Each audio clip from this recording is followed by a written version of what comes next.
ಸ್ನೇಹಿತರೆ, welcome to AJ tech Kannada YouTube channel. ಇವತ್ತಿನ ವಿಷಯ ಏನಂದರೆ, ಆನ್ಲೈನಲ್ಲಿ ನಿಮ್ಮ ಗೃಹಲಕ್ಷ್ಮಿ ಹಣ ಎಷ್ಟು ಕಂತು ಬಂದಿದೆ, ಯಾವ ಡೇಟಲ್ಲಿ ಬಂದಿದೆ ಮತ್ತು ಯಾವ ಖಾತೆಗೆ ಬಂದಿದೆ ಅಂತ ಹೇಗೆ ಚೆಕ್ ಮಾಡೋದು ಅಂತ ಈ ವಿಡಿಯೋದಲ್ಲಿ ನೋಡೋಣ ಬನ್ನಿ. ಮೊದಲಿಗೆ ನೀವು ಗೂಗಲ್ ಪ್ಲೇಸ್ಟೋರ್ಗೆ ಹೋಗಿ ಅಲ್ಲಿ ಸರ್ಚ್ ಬಾರಲ್ಲಿ DBT ಅಂತ ಟೈಪ್ ಮಾಡಿ. ಅಲ್ಲಿ ಫಸ್ಟ್ ಆಪ್ಷನ್ ಕಾಣುತ್ತಲ್ಲ DBT ಕರ್ನಾಟಕ ಅಂತ, ಇದನ್ನ ಕ್ಲಿಕ್ ಮಾಡಿದ್ರೆ ಈ ಥರ ಆ್ಯಪ್ ಓಪನ್ ಆಗುತ್ತೆ. ಇದನ್ನು ನೀವು ಇನ್ಸ್ಟಾಲ್ ಮಾಡ್ಕೊಳ್ಳಿ. ನಾನು ಆಲ್ರೆಡಿ ಇನ್ಸ್ಟಾಲ್ ಮಾಡಿದ್ದೀನಿ.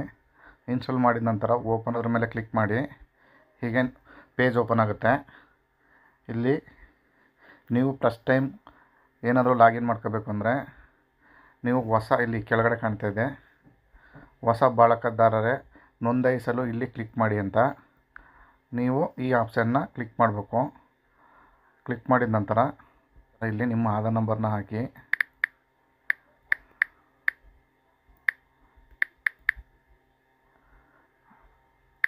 ಹಾಕಿದ ನಂತರ ಇಲ್ಲಿ ಟಿಕ್ ಬಾಕ್ಸ್ನ ಕ್ಲಿಕ್ ಮಾಡಿ. ಇಲ್ಲಿ OTP ಪಡೆಯಿರಿ ಇದರ ಮೇಲೆ ಕ್ಲಿಕ್ ಮಾಡಿದ್ರೆ ನಿಮ್ಮ ಆಧಾರ್ ಕಾರ್ಡ್ಗೆ ಯಾವ ಫೋನ್ ನಂಬರ್ ಕೊಟ್ಟಿರ್ತೀರೋ ಆ ಮೊಬೈಲಿಗೆ ಒಂದು OTP ಬರುತ್ತೆ. ಆ OTPನ ಹಾಕಿ 4 ನಂಬರು ನಿಮ್ಮದು ಪಾಸ್ವರ್ಡ್ನ ಕ್ರಿಯೇಟ್ ಮಾಡಿಕೊಂಡು ಮತ್ತೆ ನೀವು ಹೋಮ್ ಪೇಜಿಗೆ ಬರಬೇಕು. ನಾನು ಆಲ್ರೆಡಿ ರಿಜಿಸ್ಟರ್ಡ್ ಮಾಡಿರೋದ್ರಿಂದ OTP ಹೋಗಲ್ಲ. ನಾನು ಡೈರೆಕ್ಟ್ ಲಾಗಿನ್ ಬರ್ತೀನಿ. ಇಲ್ಲಿ ಮೇಲ್ಗಡೆ ಕಾಣ್ತಿದೆಯಲ್ಲ ಫಲಾನುಭವಿಗಳ ಆಯ್ಕೆ ಅಂತ, ಇದನ್ನು ಕ್ಲಿಕ್ ಮಾಡಿ. ಇಲ್ಲಿ ಕ್ಲಿಕ್ ಮಾಡಿದ್ರೆ ನಿಮ್ಮ ನೇಮ್ ಓಪನ್ ಆಗುತ್ತೆ. ಅಲ್ಲಿ ನೀವು ಕ್ಲಿಕ್ ಮಾಡಿದ್ರೆ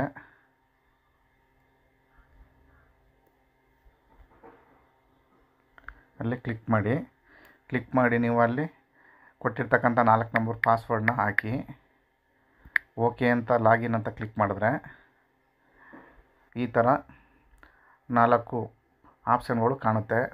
ಪಾವತಿ ಸ್ಥಿತಿ, ಬ್ಯಾಂಕ್ ಖಾತೆಯೊಂದಿಗೆ ಮತ್ತು ಪ್ರೊಫೈಲ್ ಮತ್ತು ಸಂಪರ್ಕಿಸಿ ಅಂತ. ಇಲ್ಲಿ ರೈಟ್ ಕಾರ್ನರಲ್ಲಿ ಮೇಲ್ಗಡೆ ಕಾಣ್ತಾ ಇದೆಯಲ್ಲ ಆ 3 ಡಾಟ್ಸು, ಅದನ್ನು ಕ್ಲಿಕ್ ಮಾಡಿದ್ರೆ ಈ ಥರ ನಿಮ್ಮ ಪ್ರೊಫೈಲು, ನಿಮ್ಮದು ಪಾವತಿ ಸ್ಥಿತಿ ಬ್ಯಾಂಕ್ನೊಂದಿಗೆ ಅಂದರೆ ಸೇಮ್ ಆಪ್ಷನ್ ಕೂಡ ಅಲ್ಲೂ ಕೂಡ ಶೋ ಆಗುತ್ತೆ. ನಾವೀಗ ನಿಮ್ಮ ಖಾತೆ ಯಾವ ಬ್ಯಾಂಕ್ನೊಂದಿಗೆ ಲಿಂಕ್ ಆಗಿದೆ ನಿಮ್ಮ ಆಧಾರ್ ಕಾರ್ಡು ಅಂತ, ಬ್ಯಾಂಕ್ ಖಾತೆಯೊಂದಿಗೆ ಅಂತ ಇದೆಯಲ್ಲ ಈ ಆಪ್ಷನ್ನ ಕ್ಲಿಕ್ ಮಾಡಿ. ಕ್ಲಿಕ್ ಮಾಡಿದ ನಂತರ ನೋಡಿ ಇಲ್ಲಿ ತೋರಿಸ್ತಾ ಇದೆ ಫಲಾನುಭವಿಗಳ ಸೀಡಿಂಗ್ ವಿವರ ಅಂತ. ನೋಡಿ ಇದು 2015ನಲ್ಲೇ ಆಧಾರ್ ಕಾರ್ಡು ಕೆನರಾ ಬ್ಯಾಂಕಿಗೆ ಸೀಡಿಂಗ್ ಆಗಿದೆ ಮತ್ತು ಪ್ರಸ್ತುತ ಆ್ಯಕ್ಟಿವ್ ಇದೆ. ಮತ್ತು ನೀವು ಬ್ಯಾಕ್ ಬನ್ನಿ. ಬ್ಯಾಕ್ ಬಂದು ಇಲ್ಲಿ ಪಾವತಿ ಸ್ಥಿತಿ ಅಂತ ಇದೆ ಫಸ್ಟ್ ಆಪ್ಷನ್ನು, ಇದನ್ನು ಕ್ಲಿಕ್ ಮಾಡಿ.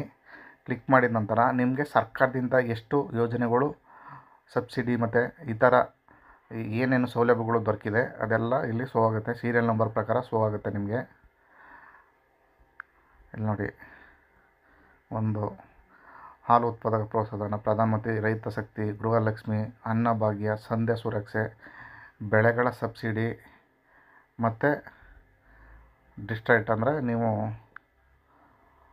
ರಾಗಿ ಅಂದರೆ RMCಲಿ ರಾಗಿನೇನಾದರೂ ಹಾಕಿದರೆ ಅದರದ್ದು ಪೇಮೆಂಟು ಕೂಡ ಇಲ್ಲೇ ಶೋ ಆಗುತ್ತೆ. ಯಾಕಂದರೆ ಇದು DBT ಅಂದರೆ ಆಧಾರ್ ಥ್ರೋಟ್ ಬರೋ ಅಂಥ ಅಮೌಂಟ್ ಆಗಿರೋದ್ರಿಂದ ನಿಮಗೆ ಈ ಥರ ಆಧಾರ್ ಥ್ರೋಟ್ ಏನೇನು ಅಮೌಂಟ್ ಬಂದಿದೆ ಅದೆಲ್ಲ ಹಿಂಗೆ ತೋರಿಸುತ್ತೆ.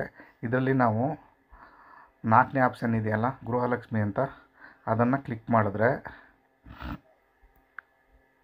ಹೀಗೆ ನೆಕ್ಸ್ಟ್ ಪೇಜ್ ಓಪನ್ ಆಗುತ್ತೆ. ಇಲ್ಲಿ ನೋಡಿ ನಿಮಗೆ ಟೋಟಲ್ಲು ಎಷ್ಟು ಕಂತು ಬಂದಿದೆ ಅಂತ ಇಲ್ಲಿ ನೋಡ್ಬೋದು. ಯಾವ್ಯಾವ ಡೇಟ್ ಬಂದಿದೆ ಅಂತ ಕೂಡ ನೋಡ್ಬೋದು. ಇಲ್ಲಿ ತನಕ ಸುಮಾರು 6 ಕಂತುಗಳಲ್ಲಿ ನಿಮ್ಮದು ಪೇಮೆಂಟ್ ಜಮಾವಣೆ ಆಗಿದೆ. 7ನೇ ಕಂತು ಈ ತಿಂಗಳು ಅಂದರೆ ಮಾರ್ಚ್ ತಿಂಗಳು ಬರಬೇಕು, ಇನ್ನೂ ಅದು ಕ್ರೆಡಿಟ್ ಆಗಿಲ್ಲ. ಮತ್ತು ನೀವು ಇದು ಯಾವ್ದಾರು ಪೇಮೆಂಟ್ ಮೇಲೆ ಹಿಂಗೆ ಕ್ಲಿಕ್ ಮಾಡಿದ್ರೆ ನಿಮ್ಮ ಬ್ಯಾಂಕ್ ಖಾತೆ ಸಂಖ್ಯೆ, ಯಾವ ಖಾತೆ ನಂಬರ್ 4 ಡಿಜಿಟ್ ಎಲ್ಲ ತೋರಿಸುತ್ತೆ. ಮತ್ತು UTR ನಂಬರ್ ಕೂಡ ತೋರಿಸುತ್ತೆ. ಪೇಮೆಂಟು ಯಾವ ಬ್ಯಾಂಕಿಗೆ ಹೋಗಿದೆ ಮತ್ತು ಬ್ಯಾಂಕ್ ಅಕೌಂಟ್ ಹೋಲ್ಡರ್ ನೇಮ್, ಇಷ್ಟು 4 ತೋರಿಸುತ್ತೆ. ಇದನ್ನು ನೀವು ಕನ್ಫರ್ಮ್ ಆಗಿ ಇದೇ ಬ್ಯಾಂಕಿಗೆ ಹೋದರೆ ನಿಮ್ಮ ಅಮೌಂಟು ಖಂಡಿತ ಅಲ್ಲಿ ಕ್ರೆಡಿಟ್ ಆಗಿರುತ್ತೆ.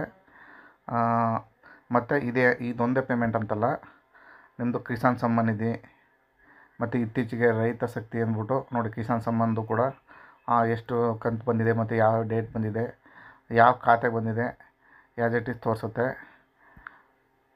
ಮತ್ತು ಇಲ್ಲಿ ರೈತ ಶಕ್ತಿ ಅಂತ ರಾಜ್ಯ ಸರ್ಕಾರದಿಂದ ಡೀಸೆಲ್ಗೆ ಅಂದ್ಬಿಟ್ಟು ಸ್ವಲ್ಪ ಅಮೌಂಟ್ ಹಾಕ್ತಾರೆ, ಅದು ಕೂಡ ಕ್ರೆಡಿಟ್ ಆಗಿದೆ. ಇದಿಷ್ಟು ಸ್ನೇಹಿತರೆ ಮಾಹಿತಿ. ಸಿಂಪಲ್ಲಾಗಿ ನಿಮ್ಮ ಮೊಬೈಲಲ್ಲೇ ಕೂಡ ಇದನ್ನು ಚೆಕ್ ಮಾಡ್ಕೋಬೋದು. ಯಾರು ಏನೋ ಆನ್ಲೈನ್ಗೆ ಹೋಗಿ ಮತ್ತು ಅಲ್ಲಿ ಇಲ್ಲಿ ಕಂಪ್ಯೂಟರ್ ಸೆಂಟ್ರು, ಸೈಬರ್ ಸೆಂಟ್ರಿಗೆ ಹೋಗಿ ಏನು ತಿಳ್ಕೊಬೇಕಾದ ಅವಶ್ಯಕತೆ ಇರೋದಿಲ್ಲ. ಇದು ಒಂದು ಸಣ್ಣ ಮಾಹಿತಿ. ನಮಸ್ಕಾರ ಸ್ನೇಹಿತರೆ.